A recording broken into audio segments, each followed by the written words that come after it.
국민의힘 일각에선 이런 목소리가 나온답니다. 한대행이 그냥 대통령 출마하면 안 되냐. 이른바 한덕수 대망론인데요. 오늘 국민의힘 지도부도 이런 말을 했더군요. 들어보시죠. 국민들로부터 사랑받고 또 신뢰를 받고 있는 많은 분들이 저희 당의 후보로 등록해 주기를 원하고 있습니다. 누구는 되고 누구는 안 되고 이런 생각은 전혀 없다. 아주 파렴치한 사람, 이재명 같은 파렴치한 사람을 빼고는 저희들은 모든 분들이 후보 등록하는 것에서 대찬성을 하고, 한덕수 대행 같은 경우에도 요즘 보니까 언론지상에 이름이 계속 오르내리고 있고, 또 많은 의원들도 또 그분을 선호하는 분들이 많이 계셔요. 한덕수 대행이 만약에 후보로 빠지면 국정 공백이 또 어느 정도 일어날 수 있을 것 같은데 여기에 대한 염려 같은 거 없으신가요? 글쎄 그렇게 보는 분들도 있을 수 있지만은 이제 한 달 한 20일 정도면은 차기 대통령이 선출이 되고, 또 대한민국 정부는 시스템으로 돌아가고 있기 때문에 저는 약간의 리스크는 있을 수는 있지만은 큰 혼란은 없을 것이다, 그렇게 생각하고 있습니다. 자, 이현정 의원님. 네. 지금 일각에서 제기하는 수준의 한덕수 대망론을 얘기하는 게 아니고 권성동 원내대표 얘기를 들어보면 거의 한대행에게 문을 열어두겠다라는 얘기로 들려요. 어떻게 들리십니까? 문은 열어두는데 들어갈 마음이 없으면 어떡하죠?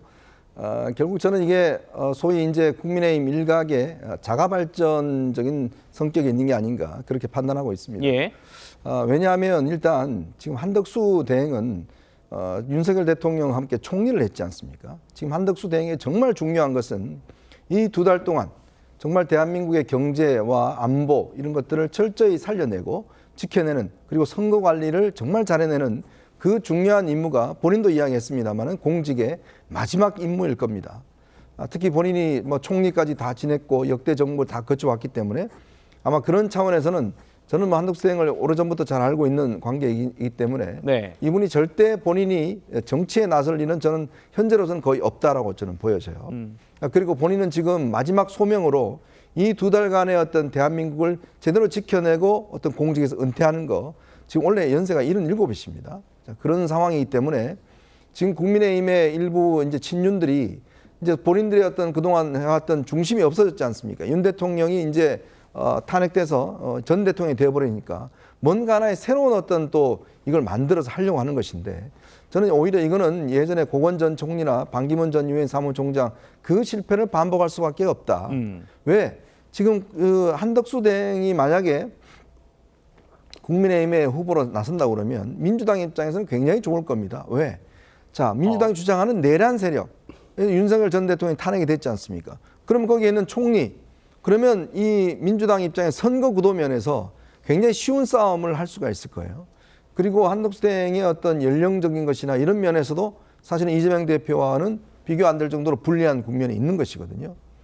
그런 상황이기 때문에 저는 국민의힘에서 그동안 이 김문수 장관을 친윤들이 뭔가 좀 지지를 하다가 김 전 장관이 그렇게 어떤 지지율에서 승산이 없다고 판단하니까 한덕수 대행을 좀 띄워보는 차원이라 보여지는데 오히려 이거는 국민들에게도 좋지 않습니다. 지금 많은 국민들은 한 대행이 중심을 잡고 국정 운영을 좀 더 탄탄하게 해주기를 바라고 있는 것이지, 예. 이걸 비하로 해서 대선에 나선다고 그러면 저는 이 보수 정권에 대한 국민적 비난은 더 커질 것이다 이런 생각이 듭니다. 알겠습니다. 이현정 의원님 의견이었습니다. 나이로 하면은 트럼프가 46년생이고 한덕수 대행이 49년생이기 때문에 한 대행이 더 동생입니다. 트럼프보다. 그 점을 좀 짚어드리고요. 이현정 의원님 말씀처럼 한덕수 대행은 지금 출마의 선을 확실하게 긋고 있습니다. 총리실 직원들에게도 대선의 디귿자도 꺼내지 마라 이렇게 말을 했다고 하는데, 그럼에도 불구하고 거의 공개적으로 설득을 하겠다는 움직임도 있었습니다. 어제 윤상현 의원입니다. 한간에 그런 얘기가 많이 있는 것도 사실이에요. 그것을 저한테 물어봐달라는 사람도 많이 있는 것도 사실이고, 그런데 그런 생각을 전혀 해본 적이 없으시다고 말씀하세요. 그래서 대선 출마에 대해서 불출마 그러니까 그런 생각 자체 해보신 적이 없다고 그러세요. 지금 물리적으로 시간이 참 촉박하긴 합니다.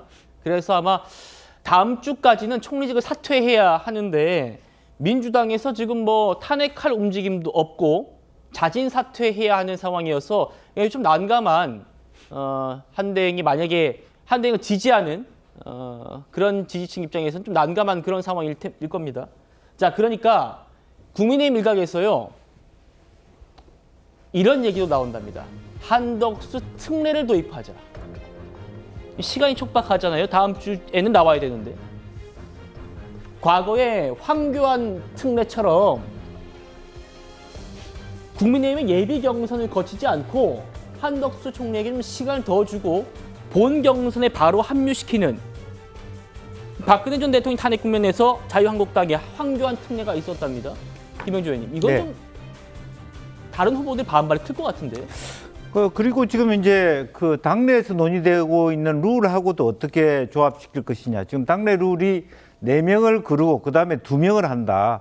그러면 그 2명 안에 한덕수 특례를 넣을 것이냐, 특례를 넣어서 3명으로 할 것이냐, 이런 논의도 필요한 것 같고요.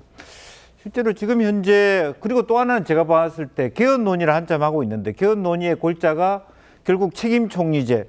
그러면 그야말로 책임을 질 수 있는 총리 역할은 윤석열 대통령 때 제대로 하지 못하고 이제 와서 대통령이 되고 난 다음에 또 책임 있는 사람들 새로 총리로 국회에서 인준하는 이런 개헌안을 다듬거려야 되는 그런 부분이 있고요. 또 근본적으로는 정말 권성동 원내대표나 이런 분들이 참 무책임하다는 생각이 듭니다. 그동안에 대통령의 비상계엄으로 인해서 정치가 굉장히 스톱이 돼 있는 상태에서 그나마도 인용이 되고 난 다음에 한덕수 총리가 이제는 조금 그야말로 트럼프 대통령하고도 뭔가 통화도 하고 안정적으로 국가를 운영할 만한 이 시점에 되니까 또 후보가 고갈해서 또 대통령으로 쓰겠다고 한다 그러면 정말 국민들이 그야말로 이것을 얼마나 정당하게 봐줄 것이냐. 저는 굉장히 국민의힘의 지도부들에 대한 어떤 국민들의 원성도 저는 자자할 것이다. 그렇게 보여집니다. 예, 우리 이현정 의원님과 김영주 의원님께서는 좀 비관적인 말씀을 좀 주고 계신데 국민의힘에서는 이런 얘기가 분명히 나옵니다. 박수영 의원, 한덕수 대행이 경선에서 김문수 전 장관과 만나는 모습 보고 싶다. 두 사람 간의 시너지가 생겨야 누가 1등을 하든지 대선에서 이길 수 있다. 자, 이런 말이 그러니까 한 총리에게 특례를 주자는 말까지 나올 정도로 국민의힘 일부 지지층에서 한대행 평가가 괜찮다고 합니다. 그동안 민주당 의원들과의 설전에서도 밀리지 않는 모습들이 화제가 됐었긴 합니다. 다시 만나보시죠. 시장 잠재량이 있는데 거기에 필요한 면적이 얼마 정도 될까요? 지금 우리가 무슨 퀴즈 대회를 하고 있는 건가요? 많은 국민들께서 의원님께서 경제가 살아나고 있다. 천만에요. 우리는 더 도약을 할 거다. 이렇게 인식한다고 우리 경제가 하시는 거죠. 도약을 하지 꼬꾸라집니까? 그거 원하시는 거 굉장히 아니죠? 어려움을 겪고 계십니다. 원하시는 아니 거 제가 아니죠? 네, 대한민국 총리입니다. 천만에요. 그렇게 안 됩니다. 그런 모욕을 하지 마세요. 국민을 움직이는 정치의 힘은 모욕과 능멸에 있는 게 아닙니다.